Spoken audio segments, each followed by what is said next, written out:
Jy kyk na Goeiemôre, Good Morning, ek is Arnold Gertz en dis tyd vir sport. Vandag fokus ons op die Tuks junior trampolienspan wat tans Suid-Afrika verteenwoordig by die wêreldkampioenskappe in Spanje. By my is Tiaan van der Walt om meer te vertel oor die span se prestasies en ervarings tot dusver. Tiaan, hartlike goeiemôre, dankie vir jou tyd en maand, waardeer dit.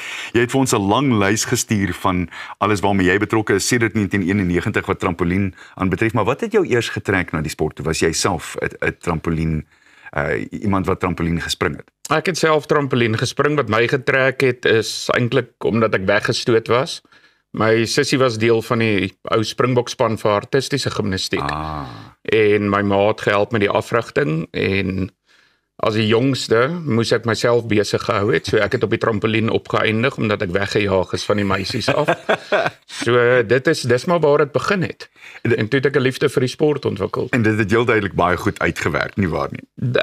Ek moet sê, dit was nog 'n sneeubal effek gewees. So hoe ek presies hier geëindig het, weet ek nie. Ek is dieselfde, hoor. Net om jou te laat beter voel. Dis nie 'n massiewe sport nie, maar dis 'n Olimpiese sport. Hoekom word dit afgeskeep in Suid-Afrika, dink jy, tot 'n mate toe? Ek dink Suid-Afrika is ons maar kultureel, wat ons kyk na die groot 5 sporte, soos wat hulle sê. En as jy internasionaal kyk, is dit interessant. Daar's baie van die groot borge, wat tradisioneel atletiek en Amerikaanse voetbal en sulke goed borg wat gesê het, jy moet eintlik kyk vir blootstelling na moderne sporte, so sporte wat nie 'n kulturele basis het nie. En ek dink Suid-Afrika ons het net nog nie daai vlak bereik nie. So internasionaal is trampolien eintlik die vinnigst groeiende gimnastieksport. So ons is 'n Olimpiese sport van 2000 af. En Suid-Afrika is snaaks genoeg die tweede land wat trampolienfederasie gevorm het. My wêreld. En die geskiedenis van trampolien is ook interessant, is baie gesonde sport. Ons kry baie verwysings van arbeidsterapeute af wat kinders na ons te verwys met lae spiertonus en konsentrasieprobleme. Dan is die sport ook ontwikkel as 'n mediese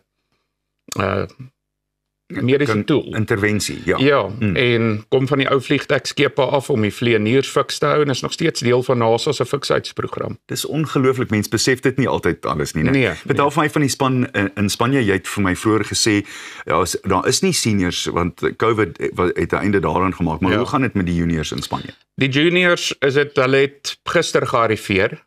Dit was 'n bietjie van 'n lang tog gewees. Presies tog. So hulle het eergister gearriveer, gister hulle oefening gehad. Dit het goed gegaan. Ons het 'n verskriklike oulike spannetjie wat gekies is, wat ons nou daar verteenwoordig. So die junior wêreldkampioenskappe is in ouderdomsgroepe verdeel. 11, 12 jaar neem teen mekaar deel, 13, 14 jaar, 15, 16 jaar en 17 tot 21. En weens die konsentrasie wat die sport verg en die ure se oefening, is daar 'n besluit geneem deur die internasionale federasie dat om Olimpiese spele te mag deelneem, moet jy ouer as 17 wees. Goed. So daar is beperkings op wat jy mag doen. Dis 'n baie veilige sport en beperkings is daar om dit veilig te hou. So ons het vir klein Simo Luate wat 11, 12 jaar is wat deelneem is sy eerste keer. Dan het ons vir Henri Fourie wat absoluut ook 'n fantastiese talent is, almal van hulle is. En sy is nie 13, 14 ouderdom. En dan het ons van Hyven Basson in 15, 16. En Joshua Armstrong kon dit ongelukkig nie maak nie, weens die toerkoste wat te hoog was. Hoe kry mens skiekloukie by die oor? Het julle heel duidelik borge nodig? Nee, ons het duidelik borge nodig. Dis moeilik. Dis baie duur. Ons almal weet, as jy Suid-Afrika, as jy hier rand vergelyk, die wisselkoers met die res van die wêreld, is dit maar baie moeilik. So dis duur en soos enigiets anders is dit maar opoffering. Ek dink aan in 2000 die Australianer Jai Wallace wat derde gekom het op die eerste Olimpiese spele. Sy pa is 'n busdrywer gewees. En ons het baie daaroor gepraat. Wat hulle ook gepraat het van sy dubbelsessies wat hy moes ingesit het. Dubbelskofte net om sy kind te kry om eintlik op daai vlak te kan deelneem. Dis 'n lieflike storie. Laastens, jy is besig om 'n sentrum te bou hier redelik naby, 'n satellietsentrum vir tiksport. Vertel vir ons laastens daarvan. Ja, ek het 'n plot hier in Tierpoort en die groot ding is, hulle sê mos maar, een van die belangrike goed om hoë verrigting sport te doen, is een van die essensiële dinge, is 'n toegewyde oefensentrum.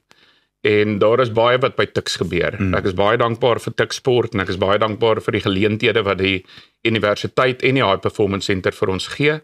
Maar die sentrum wat ons hier het, ons trampolien is baie groot apparaat. Jy kyk na 'n trampolien wat 3 meter breed is en 12 meter lank is, dan het hy veiligheidsmatte om hom nodig.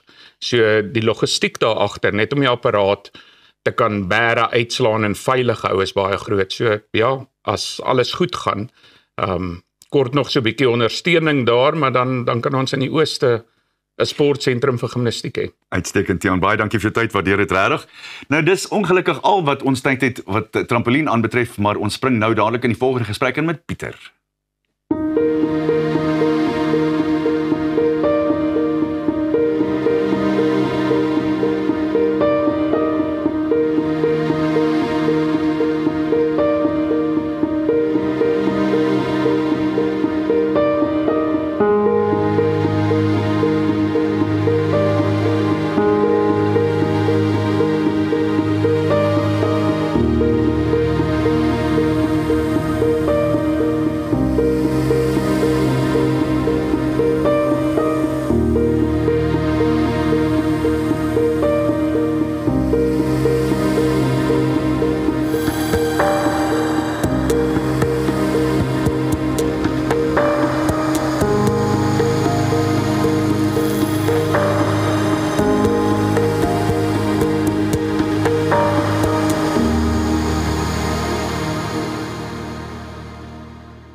There have been big changes in the local property market, from the rise of the gated estates to the growing demands for lifestyle and eco-friendly living. Paul Tedder, a well-known property developer and builder in the South Coast, is here to tell us what's driving these trends and what buyers should look out for. Paul, good morning and welcome to Goeiemorgen. Good morning. Morning, Peter. Thanks for having me on the show. Listen, so let's start it off with, how would you describe the current property market in the South Coast? It's exciting. It's a buzz. At the moment, basically, we have more demand than we can meet. So it's fantastic. It's exactly what you want. And listen, why do you think more people are choosing to live there, especially in the South Coast or in the coastal areas? So that's where I want to put almost my travel agent cap on. We've got crystal clear waters, amazing beaches, coastal forests, lush sugarcane fields, amazing golf courses, and really a great community spirit. Is that also one of the reasons that you think the property value has increased? I also think that there's a lot more planning and thought going into the developments here, especially on the eco estates, with the benefit of the coastal forests, the benefit of being right on the beach, the sea views, grasslands, dams. Yeah, I think we're very fortunate in the fact that our building quality is improved and our finishing probably to match anywhere in the world at this point. Listen, and with that in mind as well, sustainability is the big buzzword. What does that mean when it comes to the building of your homes? So that's a good question. I'm going to try and answer it with 2 points. The first point is obviously using locally produced materials and products to lower our carbon footprint. Obviously, again, you want to look at the renewable energy, borehole water, just basically lowering our carbon footprint, I think is what we're looking for. And listen, having a look at where you are currently, I mean, the views are beautiful, majestical. How do you think properties needs changed over the years as well, and especially since COVID? Yeah, that's a good question. I think basically people are looking for a healthier living. They're looking for space. They're looking for like within gated estates especially, you have gyms, you have walks, you have rides, you've got that much healthier outlook. And yeah, I think open space is light. I think that's what we're looking for, hey? Is there also a trend of people moving from the North Coast to the South Coast? And why would you think that would be? Yes. Funny enough, there is quite a large move. I think the North Coast has been developed for quite a while, so it's becoming quite saturated. Where the South Coast, you get a lot more bang for your buck. So, you're getting amazing sea views and a beautiful estate for substantially less than what you would pay on the North Coast. And with that in mind as well, I mean, the gated communities have become ever so popular. What would the reason for that be? Look, I think security is a big one, especially in South Africa at the moment. It's paramount. But you also have, as I mentioned, shared amenities. So you have your gyms, your paddle courts, your pickle courts, your walks, your rides, your grasslands. On top of which you have a lot more of a community-driven, I think like when we were all younger, you used to be able to get on your bike and ride in the streets. You can do that in a gated community. You have less traffic. Yeah. Listen, in short, what would people do what must they keep in mind to invest in property right now? I think sustainability, long-term investment and value. And obviously build quality is very important. But I think live where you want to live. Invest where you know there's going to be a return later on. Baie dankie Paul, thank you for joining us this morning and thank you for the great advice.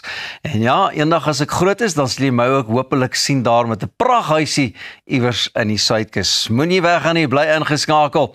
Net hierna gaan ons bietjie kyk wat ons globetrotting 'n smaakmakers maak.